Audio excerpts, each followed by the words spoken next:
ஐயப்பனுக்கு இப்போ எல்லாம் மாலை போட்டு போயிட்டு வந்திருப்பாங்க. போயிட்டு வந்ததும் அடுத்ததான் என்ன பண்ணுவாங்க அப்படின்னு பார்த்தீங்கன்னா, உடனே முருகனுக்கு மாலை போட்டு பழனிக்கு விரதம் இருந்து பழனிக்கு போயிட்டு வருவாங்க. ஸோ இந்த மாதிரி விரதம் இருக்கிறவங்க பார்த்தீங்கன்னா, சில பேர் ஒரு 20 நாள் 15 நாள் விரதம் இருந்துட்டு பஸ்ஸில் போயிடுவாங்க. சில பேர் நடைப்பயணமாக பாத யாத்திரையாகவே போவாங்க. ஸோ இந்த மாதிரி பாத யாத்திரையாக நீங்கள் போகும்போது என்னெல்லாம் ஃபாலோ பண்ணணும், என்னெல்லாம் ஃபாலோ பண்ணக்கூடாதுன்னு இருக்கு.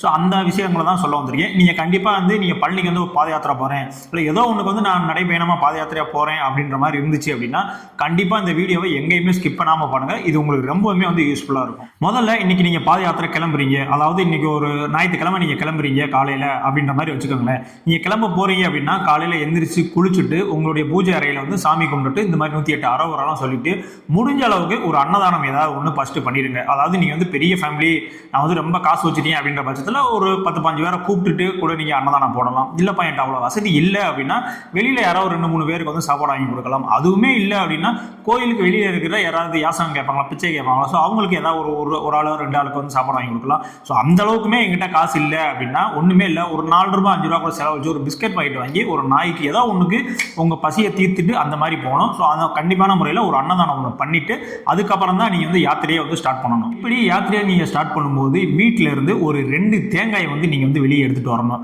அந்த தேங்காயை பார்த்தீங்கன்னா முதல் நாள் நைட்டே பார்த்தீங்கன்னா ஒரு நல்ல காயா நல்ல பெரிய காயா பார்த்து அது மேலே இருக்கக்கூடிய அந்த இதெல்லாம் சுரண்டிட்டு மஞ்சள் தடவி குங்குமம்லாம் வச்சு அந்த 2 தேங்காயை நீங்க கையில கொண்டு வரணும். நீங்க வீட்டில் சாமி கும்பிட்டுட்டு நீங்க as usual நீங்க ரிவர்ஸ்லேயே கொண்டு உங்க வீட்டில் வெளியில விடுவாங்க.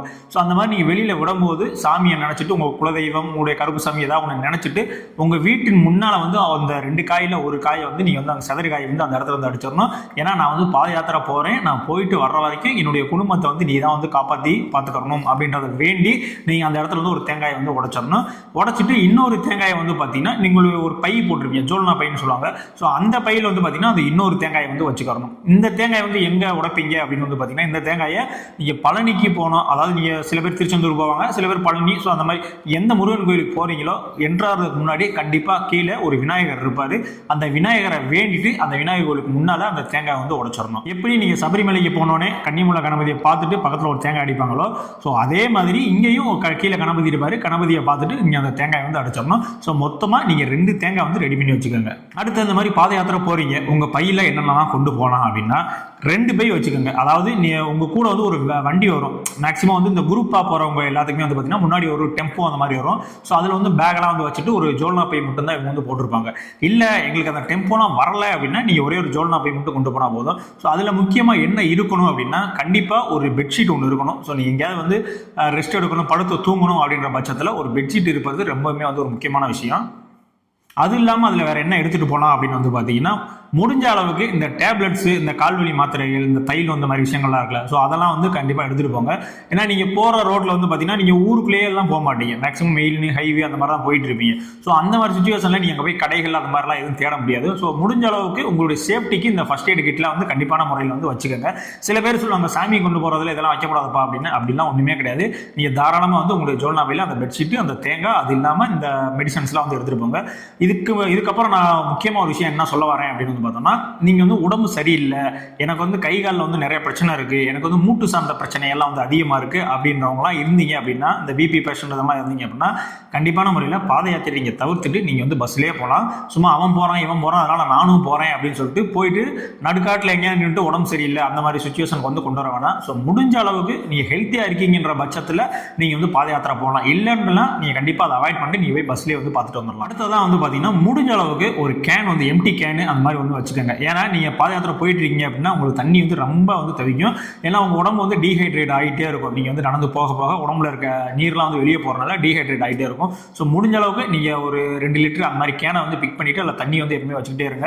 ஏன்னா முடிஞ்ச அளவுக்கு நீங்க தண்ணியே குடிச்சுட்டா கூட நீங்க போற கடைகள் எங்க இருந்தா கூட அங்க நீங்க குடிச்சுட்டு திரும்ப அந்த கேன்லையும் கூட நீங்க கொஞ்சம் தண்ணி பிடிச்சிட்டு வந்துடலாம். ஸோ முடிஞ்ச அளவுக்கு எப்பயுமே உங்க பேக்ல ஒரு தண்ணி கேன் இருக்கிற மாதிரி பார்த்துக்கிட்டே இருங்க. ஏன்னா நம்ம நடக்க போற அந்த நடைபயணத்துல நம்ம உடம்பில் உள்ள நீர் சத்தெல்லாம் அவ்வளவு குறையும், அவ்வளவு தூரம் உறிஞ்சு எடுத்துரும். ஸோ அந்த சுச்சுவேஷன்ல உங்களுக்கு திரும்ப வாட்டருடைய நீடு அதிகமாக இருக்கும். ஸோ அதனால எப்பவுமே ஒரு வாட்டர் கேன் வச்சுக்கிட்டே இருங்க.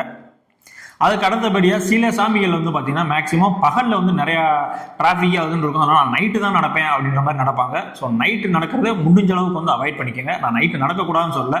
அப்படி ஒருவேளை நீங்கள் நைட்டு நடக்கிறீங்க அப்படின்னா இந்த நேஷனல் ஹைவேல வந்து பார்த்தீங்கன்னா ஒரு ஸ்டிக்கர் வைப்பாங்க, ரேடியம் ஸ்டிக்கர். ஸோ அந்த மாதிரி ஸ்டிக்கர் வந்து நீங்கள் ஃப்ரண்ட்லேயும் பேக்லேயும் உங்கள் முதுகுலையும் அந்த மாதிரி ஒட்டிக்கங்க. ஏன்னா அப்போ தான் வந்து எதிர்த்து வர பஸ்ஸாக இருந்தாலும் சரி, ஆப்போசிட்டில் வர பஸ்ஸுக்கும் இங்கே வந்து ஒரு ஆப்ஜெக்டோ ஏதோ ஒன்று போயிட்டு இருக்கு அப்படின்ற மாதிரி விஷயங்கள் தெரியும். ஏன்னா நீங்கள் பாட்டுக்கு வந்து ஒரு பேக்கை போட்டுட்டு கருப்பு ட்ரெஸ்ஸை போட்டு நீங்கள் நடந்து போயிட்டு இருந்தீங்க அப்படின்னா மேக்ஸிமம் வந்து நீ யார் போகிறாங்க என்னன்றது தெரியாது. ஸோ முடிஞ்ச அளவுக்கு இந்த ரேடியம் அந்த டிஷர்ட்டாகவே விற்கிறாங்க, பனியனே வந்து அந்த ரேடியம் கலரில் அந்த மாதிரிலாம் விற்கிறாங்க. ஸோ அந்த மாதிரி இதெல்லாம் வாங்கி நீங்கள் யூஸ் பண்ணீங்க அப்படின்னா கண்டிப்பாக நீங்கள் வந்து நைட்டு பயணம் வந்து பண்ணலாம். ஸோ இதெல்லாம் வேணாம் அப்படின்ற பட்சத்தில் நீங்கள் முடிஞ்ச அளவுக்கு ஒரு 9 மணியோட வந்து உங்களுடைய நடைப்பயணத்தை வந்து நிப்பாட்டிட்டு தூங்கி எழுந்திரிச்சிட்டு காலையில் உங்களுடைய காலை கடன்லாம் முடிச்சுட்டு அதுக்கப்புறம் வேணால் நீங்கள் உங்களுடைய யாத்திரையை வந்து ஆரம்பிங்க. எப்படி போனாலுமே நீங்கள் 3 நாள் 4 நாளுக்குள்ளே போய் சாமி தரிசனம் வந்து பார்த்துருவீங்க. அதற்கு அடுத்தபடியாக வந்து பார்த்தீங்கன்னா அந்த பாத யாத்திரை போகும்போதே வந்து பார்த்தீங்கன்னா மேக்ஸிமம் அந்த கேங்கா போகிற குரூப்புகளெல்லாம் நடக்கிற ஒரு மிகப்பெரிய பிரச்சனை அப்படின்னா எல்லாரும் ஒன்றா தான் ஸ்டார்ட் பண்ணுறோம், நீ ஃபஸ்ட்டு போறியா நான் ஃபஸ்ட்டு போகிறேனா அப்படின்ற மாதிரி ஒரு கல்ச்சர் வந்து இன்னுமே இருக்குது. ஸோ இந்த கல்ச்சரை டோட்டலாக வந்து அவாய்ட் பண்ணிடுங்க. ஏன்னா நீங்கள் ஒரு 3 நாள் பிரயாணம் போகிறீங்க அப்படின்னா அந்த போகும்போது நீங்கள் வந்து உங்கள் கடவுளை நினச்சிக்கிட்டு நம்ம ஒரு நாள் விரதம் இருந்திருக்கோம், நம்ம எதுக்காக இருந்திருக்கோம் அதெல்லாம் நினச்சி தான் வந்து நீங்கள் வந்து போகணும். நான் வந்து அவனை முந்த போகிறேன், நான் வந்து ஸ்பீடாக போய் அவனை வந்து ஓவர் டேக் பண்ண போகிறேன் அப்படி இப்படின்னு அந்த மைண்ட் செட்டில் நீங்கள் வந்து பாத யாத்திரை போகிற மாதிரி இருந்துச்சுன்னா கண்டிப்பாக நீங்கள் வந்து போகவே போகாதீங்க. ஸோ நீ முருகனை மட்டும் மனசில் நினச்சிட்டு ஒரு யாத்திரை பண்ண போகிறீங்க, நம்ம வந்து அவனை ஜெயிக்க போகிறோம் இவனை ஜெயிக்க போகிறோம் அப்படின்ற மாதிரியான ஒரு மைண்ட் செட்டில் கண்டிப்பாக வந்து நீங்கள் வந்து யாத்திரை போகாதீங்க. அடுத்ததான் வந்து பார்த்தீங்கன்னா நீங்கள் வாக்கிங் போகிறீங்க, அதாவது நீங்கள் யாத்திரை போகிறீங்க அப்படின்னா முடிஞ்ச அளவுக்கு ஒரு 2 hours 3 hours வாக்கிங் போகிறீங்க அப்படின்னா கண்டிப்பாக ஒரு 10 நிமிஷம் இல்லை 15 நிமிஷம் வந்து ரெஸ்ட் கொடுங்க. நான் வந்து நடந்துக்கிட்டே இருப்பேன் அப்படின்னு சொல்லிட்டு காலையில் வந்து 4 மணிக்கு ஆரம்பித்தது 8 மணி 9 மணி வரைக்கும் இந்த மாதிரி 5 மணி நேரம் நான் கண்டினியூஸாக நடந்துக்கிட்டே இருக்கேன்னா கண்டிப்பாக வந்து உங்களுடைய ஜாயின்ஸு மசில்ஸ் எல்லாமே வந்து ரொம்பவுமே வந்து டயர்ட் ஆகிடும். ஸோ முடிஞ்ச அளவுக்கு ஒரு 3 hours 4 hours நடந்துட்டீங்க அப்படின்னா உடனே வந்து ரெஸ்ட் எடுத்துட்டு ஒரு 10 நிமிஷம் 15 நிமிஷம் வந்து ஃப்ரீயாக கொஞ்சம் நேரம் படுத்துட்டு காலில் கொஞ்சம் ஸ்ட்ரெச் பண்ணிட்டு திரும்ப அதுக்கப்புறம் வந்து நடக்க ஆரம்பிக்கணும். உடனே வந்து கண்டினியூவாக வந்து நடந்துட்டு இருக்கேன், நான் வந்து 1.5 நாள்லேயே போய் சாமியை பார்க்க போகிறேன் 2 நாள்லேயே போய் சாமியை பார்க்க போகிறேன்னா உங்கள் கால் வந்து இன்ஜுரி தான் ஆகும். ஸோ எப்போயுமே நான் வச்சுக்கோங்க 3 ஹவர்ஸுக்கு அப்புறம் நீங்கள் நடக்கணுன்ற அவசியம் கிடையாது. 3 hour நடந்துட்டீங்க அப்படின்னா உடனே வந்து உங்கள் மசிலுக்கு வந்து ரெஸ்ட் கொடுத்துட்டு திரும்ப ஒரு 10 நிமிஷம் காம நேரம் கழிச்சிட்டு நீங்கள் வந்து ஸ்ட்ரெச்லாம் பண்ணிட்டு அதுக்கப்புறம் நீங்கள் நடந்தால் போதும். அதே மாதிரி இந்த மாதிரி யாத்திரை போகிறவங்களுக்கு நிறையா வந்து ஸ்நாக்ஸ் அது இதெல்லாம் வந்து ஃப்ரெண்ட்ஸ் எல்லாமே வாங்கி கொடுப்பாங்க, எல்லாமே அந்த ஜோல்னா பையில தான் வச்சு சாப்பிடுவாங்க. அந்த சாப்பிடாத அது ஒரு பக்கம் இருந்தால் கூட அந்த பேக்கில் இருக்கக்கூடிய அந்த கவர் இதெல்லாம் இருக்குல்ல, ஸோ அதெல்லாம் வந்து திரும்ப நீங்கள் வந்து கீழே தூக்கி போட்டீங்க அப்படின்னா அது பின்னால் வரக்கூடிய அந்த யாத்திரை செல்வா அவங்களுக்குமே வந்து டிஸ்டர்பாக இருக்கும். சில பேர் குடிச்சிட்டு அந்த கேனை தூக்கி கீழே போட்டு போயிடுவாங்க. ஸோ அந்த மாதிரிலாம் பண்ண வேணாம். முடிஞ்ச அளவுக்கு எவ்வளோ சுத்தமாக வந்து நம்ம போக முடியுமோ அவ்வளோ சுத்தமாக போங்க. ஏன்னா மேக்ஸிமம் வந்து பார்த்தீங்கன்னா பழனிலேருந்து எல்லா ரூட் சைடுமே வந்து பார்த்தீங்கன்னா பாத யாத்திரைக்குனே வந்து தனியாக கல்லெல்லாம் வந்து பதிச்சு அந்த மாதிரி ரோடு போட்டிருக்காங்க. நம்ம ஊர்லேருந்து ஒரு ஹைவே என்ட்ராகிற வரைக்கும் தான் வந்து அந்த பிரச்சனைகள்லாம் இருக்கும். ஏன்னா மேக்ஸிமம் அந்த ஆக்சிடென்ட் ஆகி அந்த கண்ணாடி சில்லுகள்லாம் வந்து அந்த ரோட்டில் கிடக்கும், அதெல்லாம் மிதிச்சு நடக்கிற மாதிரிலாம் இருக்கும். ஸோ இந்த மாதிரி விஷயங்கள்லாம் வந்து கொஞ்சம் பார்த்து நிதானமாக நடந்துக்கோங்க. சில பேர் செருப்பு போட்டுமே வந்து பாத யாத்திரை போவாங்க. ஏன்னா என்னால் வந்து முடியாதுப்பா, என் காலில் வந்து இந்த பிரச்சனை இருக்குது அதனால் நான் செருப்பு போட்டு தான் போகிறேன் அப்படின்னா முடிஞ்ச அளவுக்கு செருப்பு போடாமல் போக, இல்லை என்னால் அந்த இஷ்யூலாம் இருக்குன்ற பட்சத்துக்கு நீங்கள் அதை போட்டு போய் நடந்தால் வந்து பிரச்சனை இல்லை. ஆனால் இது எதுவுமே இல்லை, ஆனால் நான் வந்து சும்மாவே செருப்பு போட்டு தான் போவேன் அப்படின்னா கண்டிப்பாக அந்த மாதிரி விஷயங்கள் பண்ண வேணாம். இதில் சில பேர் என்ன பண்ணுவாங்கன்னா பாதி தூரம் போவாங்க, கிட்டத்தட்ட ஒரு 50 கிலோமீட்டர் வந்து வாக்கிங் போயிட்டு அதுக்கு அடுத்த ஒரு 50 கிலோமீட்டர் வந்து பஸ்ல ஏறி போவாங்க. நீங்கள் பஸ்ல ஏற மாதிரி மைண்ட் செட் இருந்துச்சுன்னா முதலே பஸ் ஏறி போயிருங்க. இல்லை நான் பாத யாத்திரை தான் போக போகிறேன் அப்படின்னா முடிஞ்ச அளவுக்கு பாத யாத்திரை நடைபயணமாகவே போங்க. அதுக்கு அடுத்தபடியாக முடிஞ்ச அளவுக்கு சாப்பாடுகளை ஓரளவுக்கு அவங்களுடைய எப்படி சொல்கிறது ஃபுல் ஹவருக்கு சாப்பிடாம முடிஞ்ச அளவுக்கு ஒரு முக்கால் அந்த மாதிரி ½ ஹவருக்கு வந்து சாப்பிட்டுட்டே இருங்க. என்னப்பா நடக்கிறோம் ரொம்ப எனர்ஜி தேவைப்படும்ல அப்படின்னு சொல்லலாம். ஆனால் நீங்கள் நடக்கும் போது தான் வந்து உங்கள் கலோரி வந்து மெதுவாக தான் பேன் ஆகும். ஸோ நீங்கள் முடிஞ்ச அளவுக்கு உங்கள் ½ ஹவராக வச்சுக்கிட்டீங்க அப்படின்னாலே நீங்கள் ரொம்ப தூரம் வந்து நடக்க முடியும். நீங்கள் வந்து ஃபுல்லாக சாப்பிட்டுட்டு அப்படி நடக்கிறீங்க அப்படின்னா கண்டிப்பாக உங்களால் வந்து அதுக்கப்புறம் இது எல்லாமே முடிஞ்சிடும். ஃபைனலாக வந்து நம்ம வந்து கோயிலவே ரீச் பண்ணிடுவோம். சரி ஓகே பழனிக்கு போக போகிறோம்ப்பா படி ஏற போகிறோம்ப்பா நினைக்கும் போது தான் ஒரு விஷயம் வந்து பண்ணுவோம்.